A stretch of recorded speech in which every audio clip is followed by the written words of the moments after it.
Hi, Peter Rose, Longwood Currency Trading. It's a little chilly out today. It's the 15th of April in 2021 in New England, and it shouldn't be this chilly. It should be 70 degrees.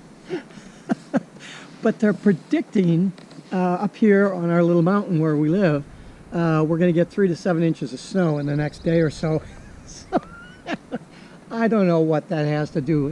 You can't manage the weather, but you can manage your money. And so that's the thrust of this video, is money management.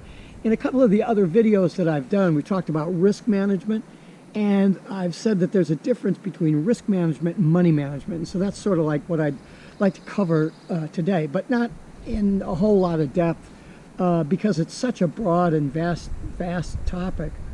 And unlike risk management, there are more philosophical ramifications to what you're doing with that money management than there are with setting a stop for a risk loss avoidance type of thing. Where risk is not a tangible thing, money is. You can reach into your wallet like this and pull out a $20 bill, and that has some value to it, and you can do something with that $20 bill. You can take action with that physical object, and that money is a tool, and it can be used like a shovel. You can dig a hole with a shovel. You can hit somebody over the head with a shovel.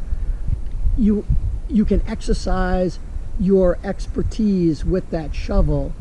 And so therefore, because money is a tool, you should be able to exercise your expertise with that money as well to affect the change that you want in your life.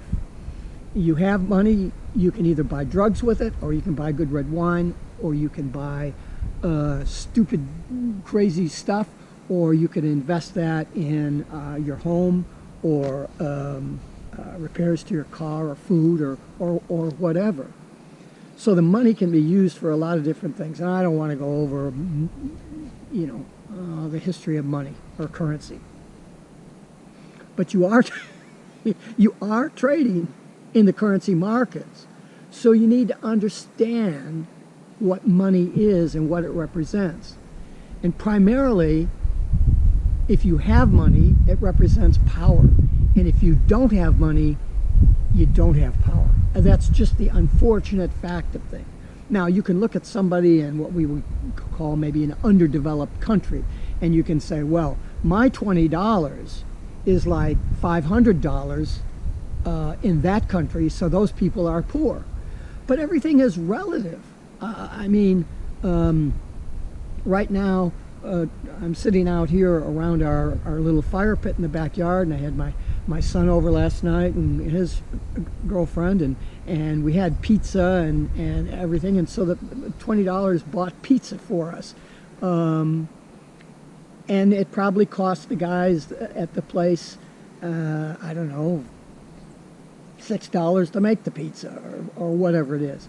Well, if you go to the so-called underdeveloped country, that same pizza might cost them 40 cents to make, and so they sell it for $2. And so, yeah, my $20 will buy 10 pizzas there where it would only buy 1 here. But that's relative. So the fact that my $20 doesn't have any power here, but it would have tremendous power in that underdeveloped country, the equivalent of that $20 there doesn't have any more power for the $1 other than to buy a pizza, right? So that power is relative, and that's why sites like Nomad Capitalist, for example, where Andrew talks about going where you're valued, and where your money will go further, stretch further, either because you don't pay quite as much tax, or simply because the cost of living in those areas is less. So when we're looking at our currency trading, we have to look at our money as power and as a tool. If we don't know how to trade, then we don't have as much power with that with that money because we're not going to be able to affect change. Now, the fact that you put your money in and you lose it is not affecting change. I mean, it affects you negatively because you lose it, but it doesn't positively affect your life in the manner in which you're intending it to do. So if you're going to trade currencies, you have to understand two critical factors. You have to understand what money is and the power that it has.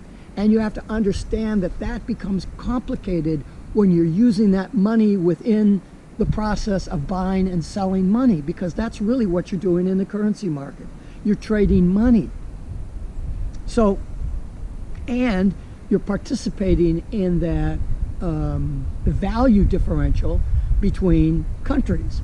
The US dollar is valued X against the Turkish lira, or the euro, or the euro is different against some other currency, the New Zealand currency, for example. So in order to understand the power of that money, you have to understand the underlying economic forces in the two pair countries that you're trading.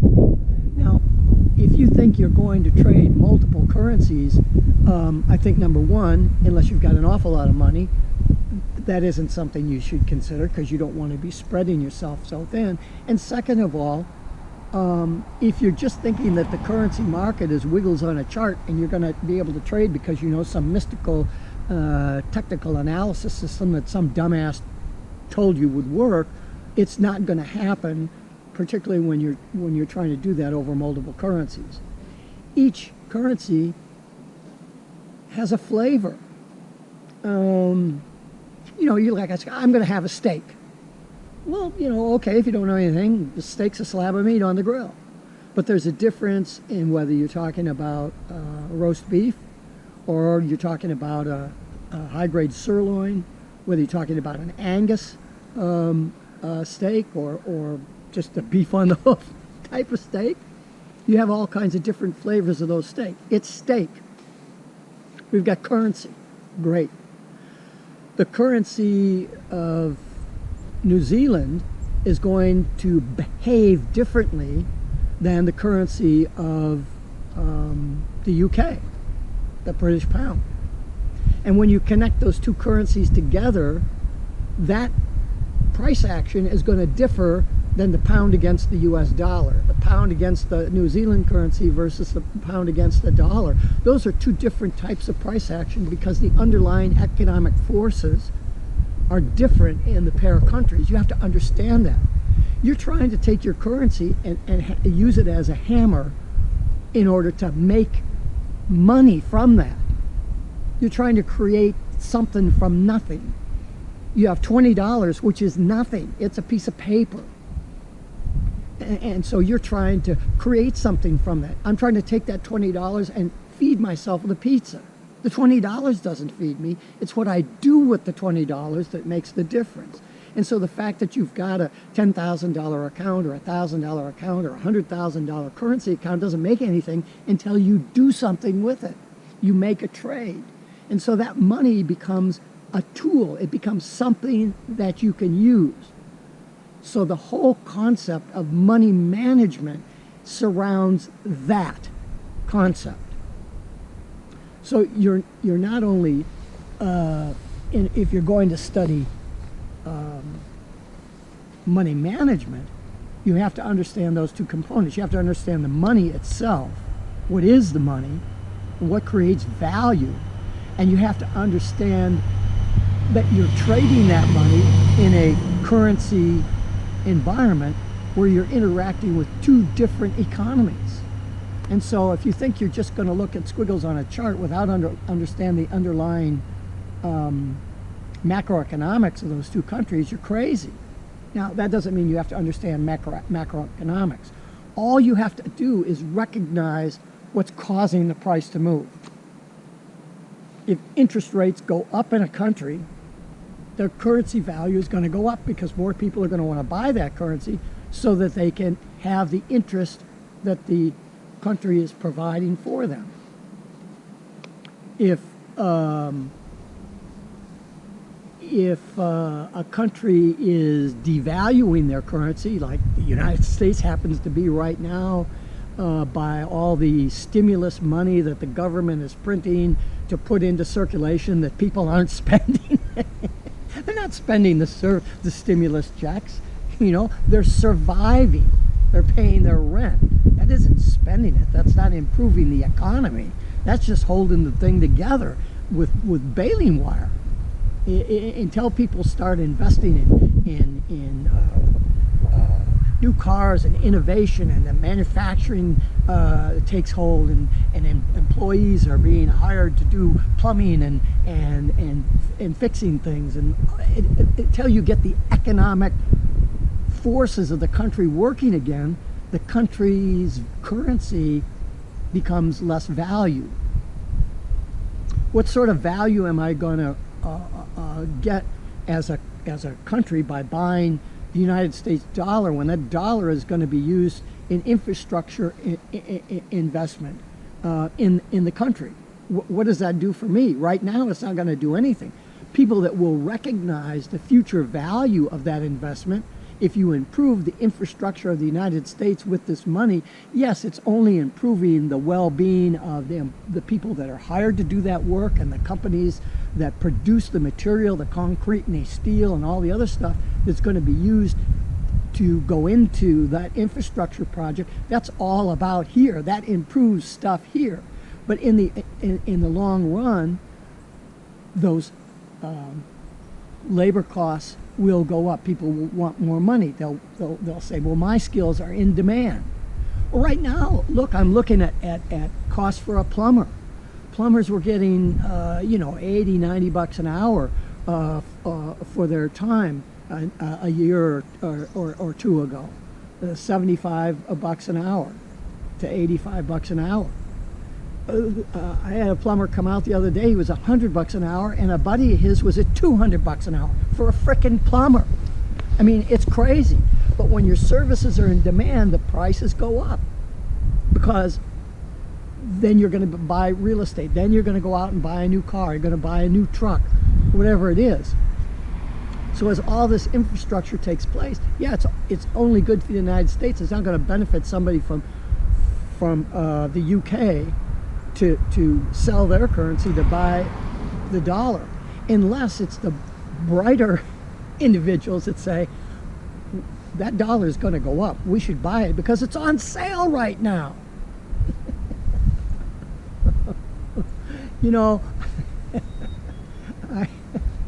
I'm looking at a new surround system for the house. I have an old one, and prices are really reasonable now, because the retail stores they're dying for people to come and spend their money on stuff like that.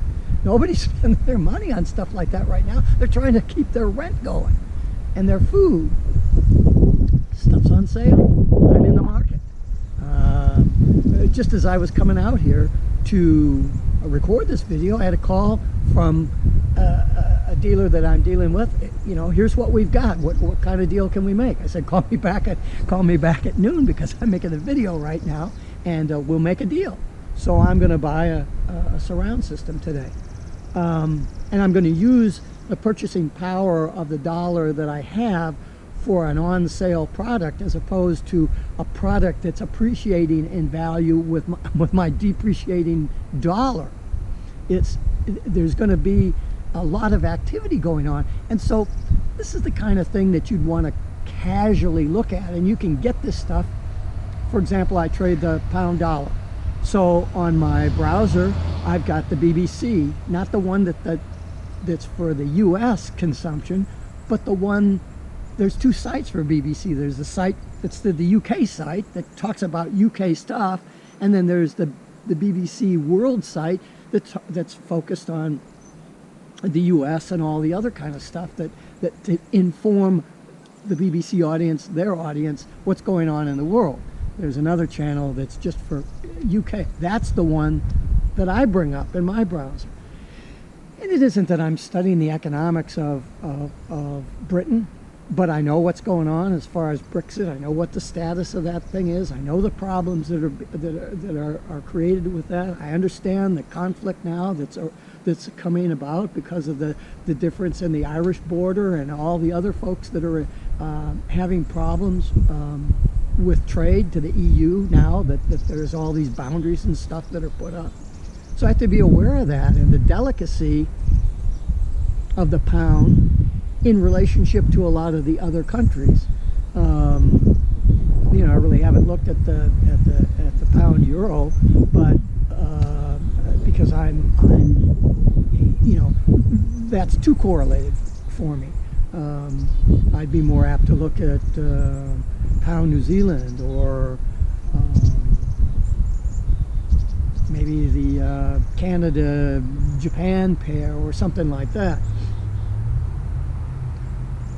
But you do have to have, if you're going to manage your money, how are you going to manage that if you don't know what the overall general economy is? If I'm managing my money to have a secure house for myself, you know, I'm going to do what I did this spring. As I looked at my roof, it's a 15-year roof, but there's problems going on with it, and it needs to be replaced.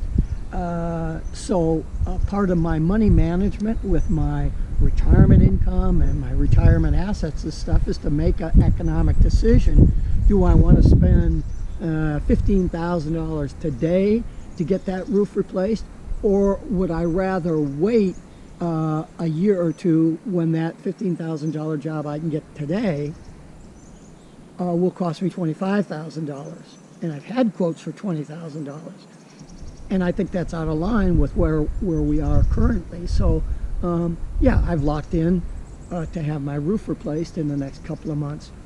And so I'm using my money management to do that. And because I have the money, I had multiple bids, I could go to the different folks and I could say, look, this is what I'm thinking of doing. This is what my need is. I understand that your cost is this, but this is what my need is. Your cost is not my problem. That's your problem. My problem is get the best deal for myself. And that's what I did. And it isn't that you settle for a less skillful installation.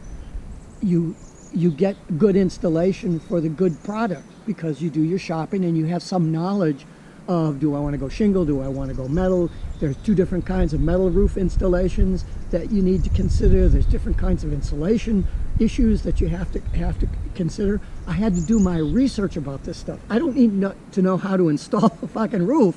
I need to know what goes into having a metal roof as opposed to a shingle roof, and what the insulation capacities are, and how long does the job take, and what skill level does an installer have to have. Just basic fundamental information that I garnered from several days of doing some research several months ago before I went into this process. And so that's my money management. Yeah, I'm spending my money, but I'm managing my money. God, don't ever go out and just spend your money. Too many people do that. Too many people come into the currency market and think, well, I got to spend my money as a margin and then have a little bit of runway over that so that I can take a couple of losses before I get to my gains and all that other shit. That's that part of the money management. But that doesn't set the stage for that activity. You have to be far more broad-based in your view of what that money management process consists of. So that's all I wanted to get across in this video today, because a lot of the videos that I've done in the past, some of them have been money management oriented as opposed to risk management oriented, although it's been a little more subtle. I think some of the videos that I'll do now in the future, send me some emails and let me know whether this is what you like or not, or at least hit the like button. I mean, this is my this will be my 99th video that I'm doing, or will this be my 100th? This is my 99th, and so I think that, I don't know what it is, but it's I've got a lot of videos, and I'm going to do a lot more because I think that my background in physics and math, real estate investment, computer programming for applications development, martial arts, 50 years in martial arts, all those things coalesce together to show that I have that broad view, and that the successes that I've had, I've managed my money correctly. And so I'm using those money management skills to bring to bear in the currency trading, and that's what I'm trying to share with you in this video as maybe a kickoff to some of the future ones where I'll be saying, well, look, we're going to focus on this context of money management within the scope of this particular trading problem that we're trying to look at and solve. We're trying to figure out how to solve this problem. Now, you can look at that as a fire, and you're going to learn how to put the fire out, but you have to wrap that with fire prevention, fire detectors, not leaving junk around to burn. And so that's what money management does. That's the function of money management. And then the trading that you actually do is what you do with a good, sound money management methodology. Okay? Peter Rose, Longwood Currency Trading. Have a great day and have a great trading day. And I'm going in because my hands are cold.